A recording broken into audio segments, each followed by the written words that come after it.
General Waker খুনি হাসিনার ফুফাতো বোনকে বিয়ে করছিলেন, হাসিনাকে বড় আপা বইলা ডাকেন। খুনি হাসিনার একান্ত অনুগত বইলাই বহু যোগ্য অফিসারকে টপকাইয়া ওয়াকারুজ্জামান দেশের সেনাপ্রধান হয়েছেন। তখন তিনি তার আপা কুখ্যাত প্রধানমন্ত্রীর পদতলে সশস্ত্র বাহিনীকে রাখতে কখনো আপত্তি করেন নাই। কিন্তু এখন কেন তার এতই দরকার সশস্ত্র বাহিনী রাষ্ট্রপতির অধীনে থাকা? কল্পনা করেন সশস্ত্র বাহিনীর নিয়ন্ত্রণ তুপ্পুর মতো লোকের হাতে।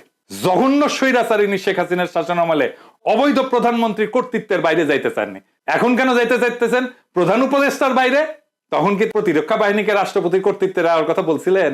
আজ এটা বলা অনস্বার্থ বিরোধী রাজনীতি। আপনি রাজনীতি করতেছেন ওয়াকার সাহেব। ইন্ডিয়ার কুখ্যাত গোয়েন্দা সংস্থা র অথবা খুনি হাসিনার মতো কেউ তাকে পেছন থেকে নাচাইতেছে। প্রফেসর ইউনূসকে প্রথম থেকে বলে আসতেছি, আপনার নিয়ন্ত্রণ নিরঙ্কুশ করেন, আমরা সমর্থন দেব।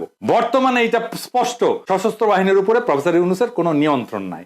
প্রফেসর ইউনূস সেনাবাহিনীর এই দুর্বৃত্তগুলো ইচ্ছা অনুসারে দেশ চালাইতেছে। বিএনপি, জামাত, বৈষম্য বিরোধী ছাত্র আন্দোলন সহ গণ অভ্যুত্থানে অংশগ্রহণকারী সকল দল, সংস্থা এবং পক্ষকে এই নতুন বাস্তবতা কিন্তু বুঝতে হবে এবং এর বিরুদ্ধে ঐক্যবদ্ধভাবে রুখে দাঁড়াইতে হবে। আর তা না করতে পারলে ভিন্ন রূপে ডেলে সাজানো ফ্যাসিবাদের নবছায়া গণতন্ত্র শূন্যতা, অধিকারহীনতার মধ্যে ইন্ডিয়ার কর্তৃত্বের অধীনে বসবাস করতে হবে। আমি বলে রাখলাম, লিখে রাখতে পারেন।